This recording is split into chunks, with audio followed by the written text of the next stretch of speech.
Well, thank you for granting me this interview. We're really proud of you. So Aw, thank you. talk about you're an award-winning writer, and then you got involved with Disney. So can you tell us how this collaboration came about, and how's your working relationship with Disney? Sure. I've been a Disney author for almost 20 years. They published my Blue Blood series in 2006. So it was my big vampire series. And after we did Blue Bloods, I did a book called The Ring and the Crown. And then they asked me to do the books for the Descendants franchise. So, and Descendants was a big franchise that not just included the books and the TV movie, but toys and games. So that kind of, I guess, and gave me some experience with working with the whole 360 Disney company, seeing how a project, not just is a book or a TV movie, but, working with the toy makers, hearing what the soundtrack people had to say. So that was really interesting and it was really fun. And so I guess this is a natural collaboration and I'm really excited about the opportunity to bring new original stories to Disney company. Why the decision to make a studio and collaborate with Disney? I mean, who doesn't want to collaborate? I mean, this is a dream come true. And, working with people that I worked it with for almost 20 years. I mean, my editor and I kind of grew up together. So, just really having that trust and being really proud to be part of the company and to be a collaborator with them is really, really exciting. Absolutely. And you plan to highlight new writers. How are you going to do it? Do you have like a pool of committee or members who decide on who to accept or reject? Or do you do it yourself?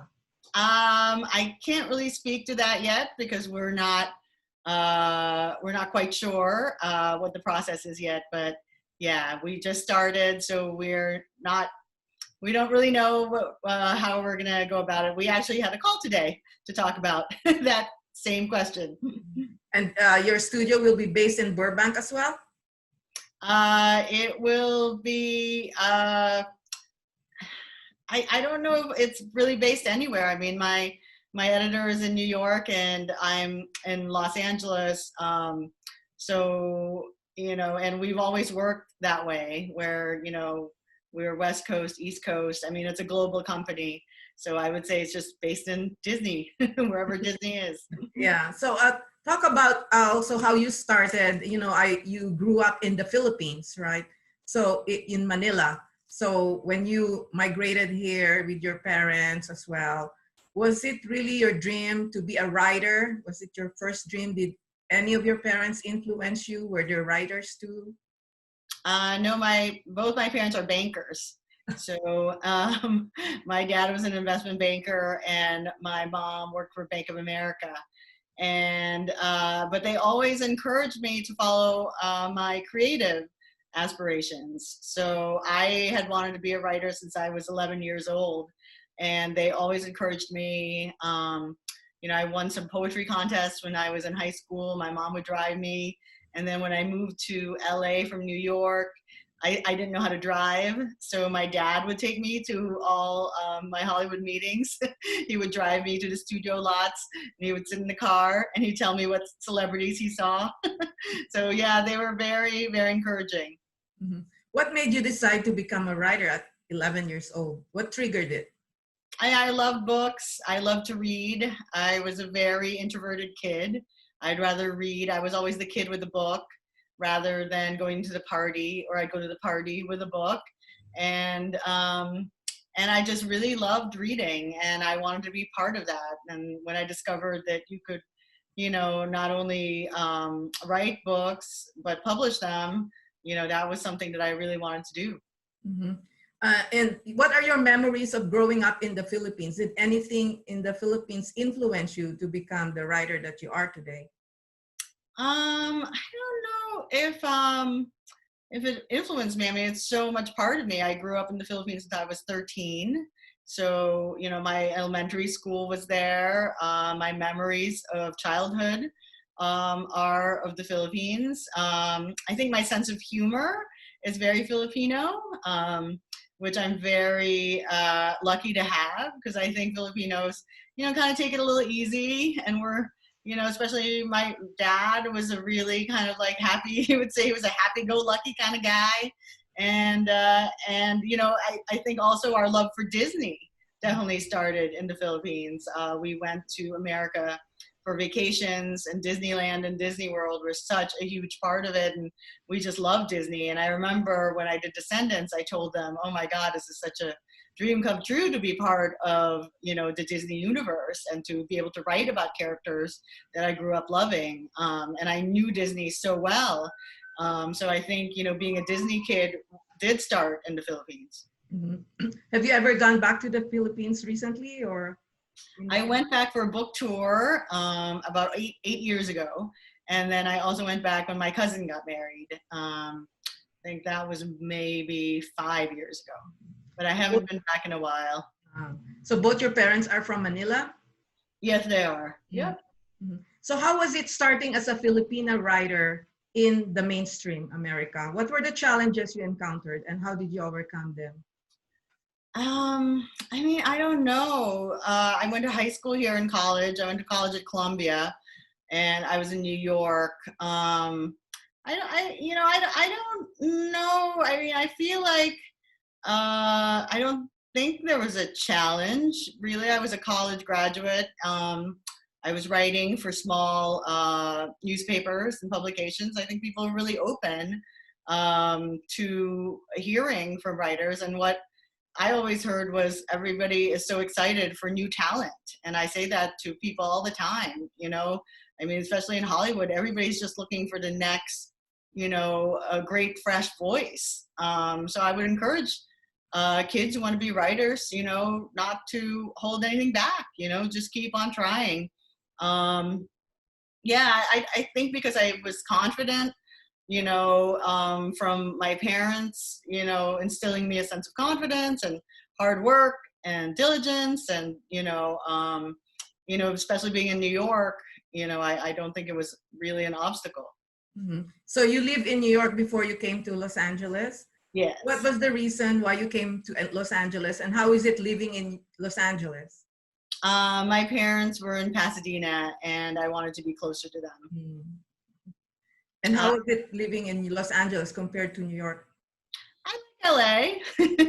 I think I'm a New Yorker at heart. I spent, 15 years in New York, and and my husband and I met there, and he, when you come to New York, at a young age, you kind of, it kind of embrace the soul of the city. So I think we're much more New Yorkers than Angelinos, but we like LA.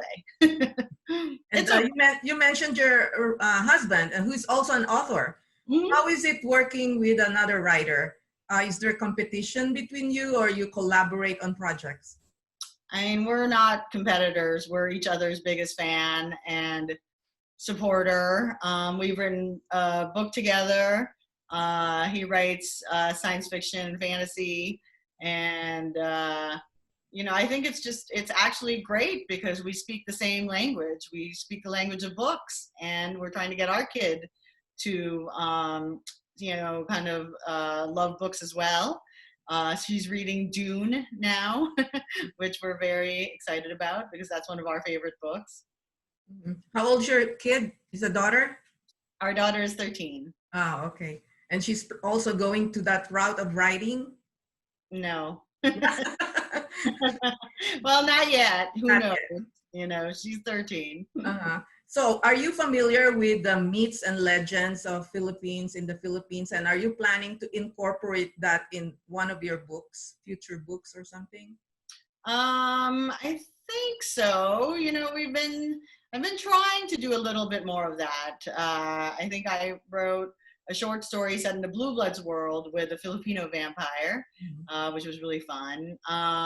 It's definitely something that, I've been interested in, and I have a couple of projects that I can't talk about yet, but yeah, would definitely like to bring that more to the mainstream, to the forefront. I did grow up reading Filipino folk tales, and I do remember them. And, Filipinos are very superstitious. Yeah. So I think that's why I became, a paranormal author, hearing all the ghost stories and those kind of stories and my family.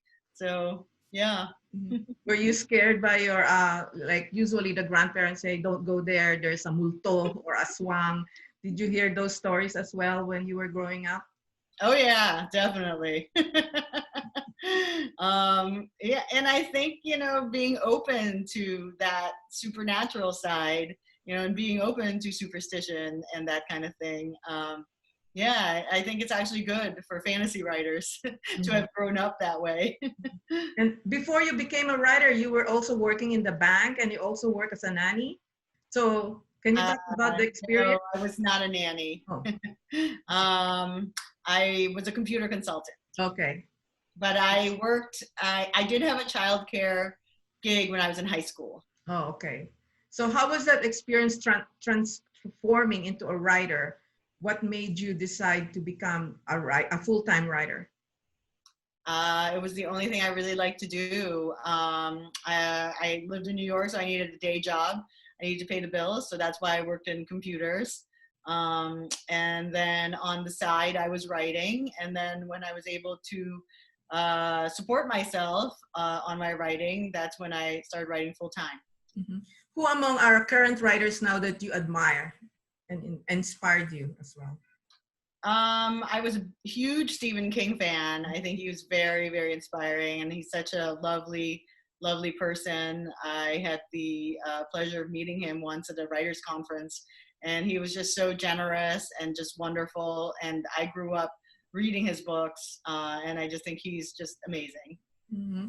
And how are you adjusting to this life of the new normal, being in lockdown? How are you adjusting? It's definitely harder. I think now I'm kind of used to it. I mean, we do a lot of Zooms, and it's funny. It is the new normal, and in a way, I don't even really remember what life was like before. We're just, we see certain people in our quarantine pod, and that's been nice, for our mental health, but. Yeah, we try not to go out that much. I'm kind of the designated errand person. So, once a week I will go and run the errands. But yeah, we're really careful. We have so many masks and hand sanitizer. Yeah, how do you do the promotion market, like the promoting your books and movies? How do you do that during this time? Like this. Yeah, by Zoom. That's it. Yep. I mean, it's all virtual right now.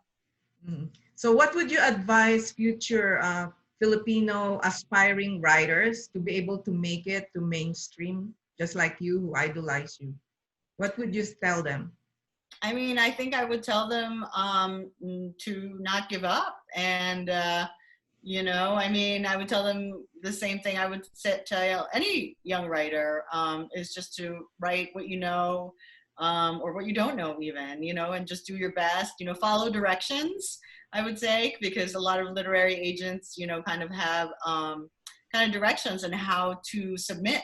So I would, get my stuff as polished as possible, follow the directions, see what they publish. You can start out small, you can start out writing for a blog, writing for a website, get yourself out there and learn how to, kind of write professionally, meeting deadlines.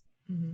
And for your studio, what do you see your studio opening your doors to new writers? What do you see it doing to the Filipino community? I would hope that that I would be publishing books that anybody would be interested in, but hopefully, but I'm very honored that the Filipino community is very proud of me, and I feel that love, and I hope I keep on making them proud. Well, thank you very much for your time. It's nice seeing you. Yeah, and hope to see you in real time one of these days. Yes. That would be Thank you, nice. Melissa. Thanks a lot. Thank you.